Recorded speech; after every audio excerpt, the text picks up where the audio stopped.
Good afternoon, students. I hope you are understanding. Okay, if you have any doubt, kindly clarify it. So, students, without wasting much time, I would like to continue with the previous chapter. So, in the previous chapter, we discussed about meristematic tissue. I told you, according to the dividing capacity of the cells, there are two types of tissue, the meristematic tissue and the permanent tissue. So, we discussed about meristematic tissue in the previous class. Now, we will discuss about permanent tissue. Okay. Now, children, what is a permanent tissue? What is the difference between meristematic and the permanent tissue? In the meristematic tissue, the cells are actively dividing. They are always in a state of division. In the permanent tissue, what happens, children? I told you in the previous class also that the meristematic tissue cells, they divide. And when they divide, what happens? The cells, they grow, they divide, and they form new cells. Then again the new cells which are formed again, they grow again, they divide. So the meristematic cells, in the meristematic tissue, the meristematic cells divide, new cells are formed. Now initially, all the new cells are similar. Okay, but slowly what happens? These cells, they grow and they take up some specific shape, which is different from the shape of the meristematic cells, and since the shape is different, the function is also different. So they take up specific function and shape and they lose the ability to divide because now they are different from the meristematic cells and they form permanent tissue. This is called differentiation. The process of taking permanent shape, size and function is called differentiation, and it leads to the development of various types of permanent tissue. I hope you have understood. Meristematic cells, they will take different shape, they will take different function, and then they will form different types of permanent tissues. Now they are no longer will be meristematic cells. Understood or no? All of you. Now children, again this permanent tissue, again it is of two types. How many types? Two types. One is a simple permanent tissue. Another one is complex permanent tissue. Now children, in simple permanent tissue, okay, complex permanent tissue we will discuss in next class. Okay, in this class we will discuss about simple permanent tissue. Now, and for the better to have a better understanding, even in the slides also some diagrams are there, you can have a look. Okay, you can look there while hearing the audio, so you will have better understanding. Simple permanent tissue consists of parenchyma cells. There are cells which are called parenchyma, and children, these parenchyma cells are living cells. And parenchyma cells are the most common simple permanent tissue. So simple permanent tissue consists which type of cells? Parenchyma cells, and these cells are living cells. Okay, and they have thin wall. Just remember one thing, children, living cells, they have thin wall. Okay, but the cells of the permanent tissue, the walls become thick. Something is deposited, okay, and they become thick and they lose the ability to divide and they become permanent tissue.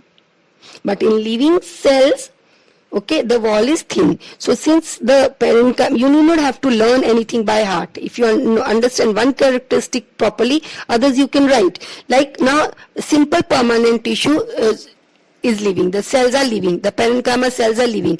Means the cell wall is thin.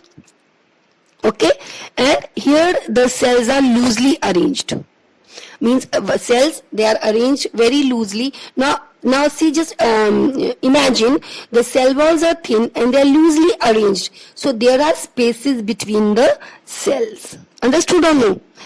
This tissue generally stores food. Which tissue? Parenchyma tissue. Now children, but in certain situations what happens, the parenchyma cells, they contain chlorophyll. Now if they will contain chlorophyll. Then what will happen? They will perform photosynthesis. Food is synthesized, and that food is stored in the parenchyma cells. And that tissue which contains or which stores chlorophyll or which contains chlorophyll, that tissue is called as chlorenchyma. What it is called? Chlorenchyma.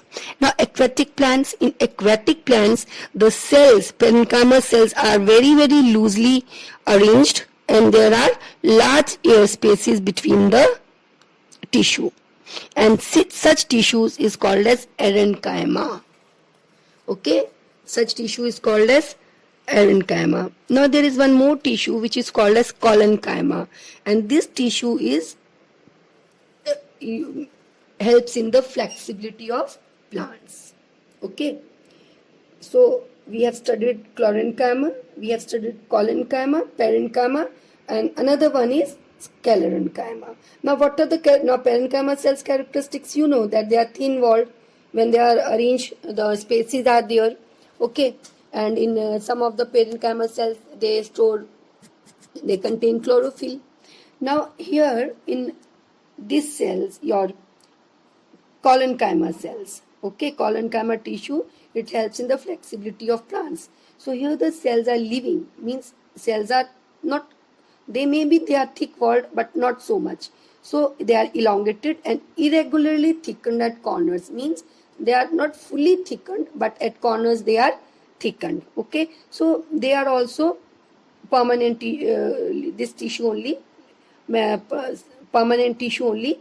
And then after that we have another tissue which is called as sclerenchyma. This sclerenchyma, the cells are dead and the walls are thick due to the deposition of lignin. Understood or no? And for example, in the husk of the coconut also. Okay, so here the cells are dead and long, and here the walls are thickened due to deposition of lignin. Now when these sclerenchyma cells are arranged, okay, what happens? The spaces, the large spaces are less between the cells because now the walls are thickened. So when they are arranged, the spaces are occupied by the cells. I hope all of you are understanding this or no? Okay, the cells of the sclerenchyma is thick. So when they are arranged, what will happen? The empty spaces that will be occupied by the wall. Understood all of you? So, and please, you can see the different types of cells. All of you in the slide, different types of cells are given. So collenchyma characteristics, that it's thickened at the corners, and in sclerenchyma whole of the cell is thickened, and in parenchyma the cells are living and the cells have a thin wall. I hope it's understood. Now children, this is present in the stem. What is present? Sclerenchyma is present in the stem, the vascular bundles, veins of the leaves, and hard covering of seeds and the nuts. I hope it is clear to all of you. It's very simple. We have just studied the type of permanent tissue. Okay.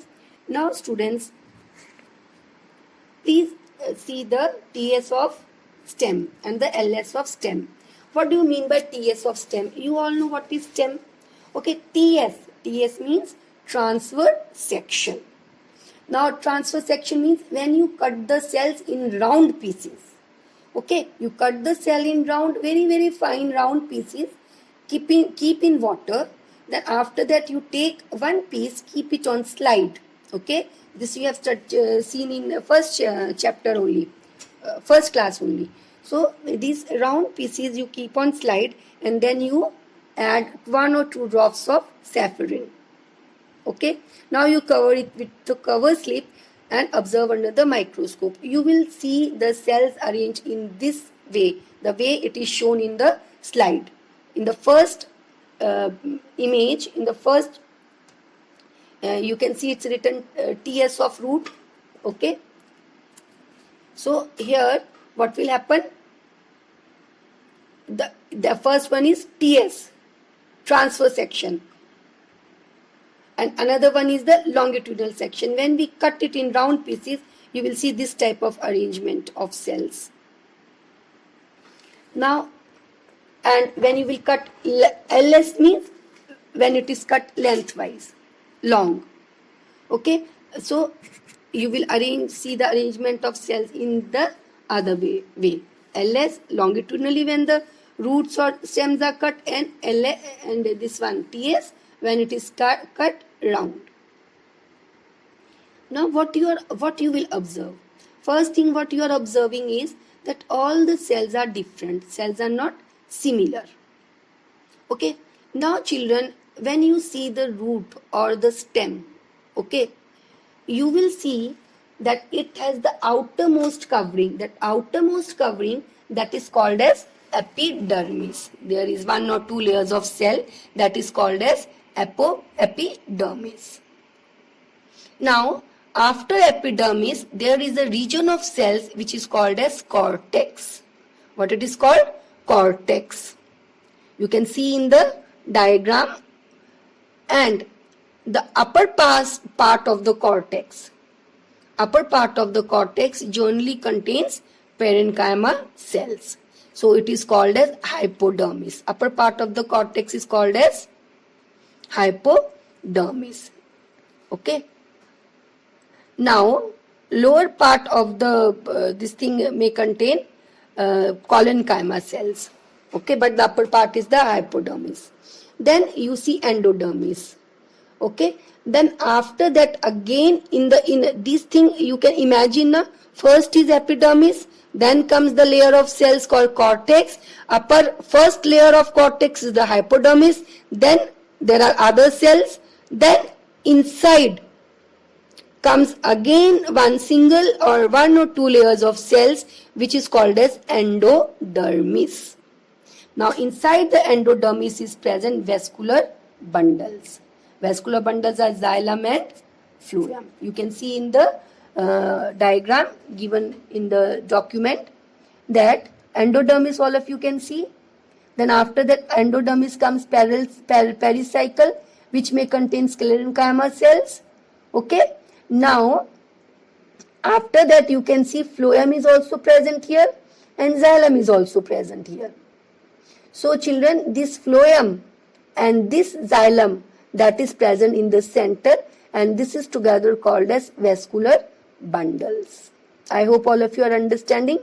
You can see in both the diagrams, in TS also you can see xylem and you can see phloem, and they are present in the center of the stem or the root or the leaf. And pericycle generally consists of sclerenchyma cells, and hypodermis the parenchyma cells, and upper layer of the parenchyma cells, upper layer.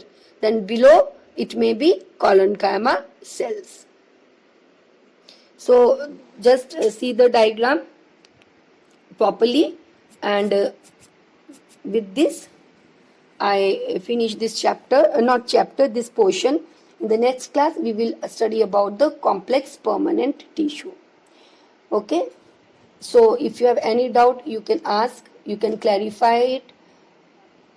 And children, I have given today, since question answers were left, I have given some question answers from the textbook, some solutions I have given. So now after hearing the audio, what you will do, you will sit and you will write the answers in your copies. Okay, text answers you will write, and if you have any doubt, that also you can clarify. Now also you can clarify in the evening class also. If you want, you can revise, but you will write the question answers in your copies, and you will also I have also given all the answers for previous assignments. So those answers also you can cross check with the assignments. Okay. So in the next class we will study about complex permanent tissue. I hope all of you have understood. Thank you, students.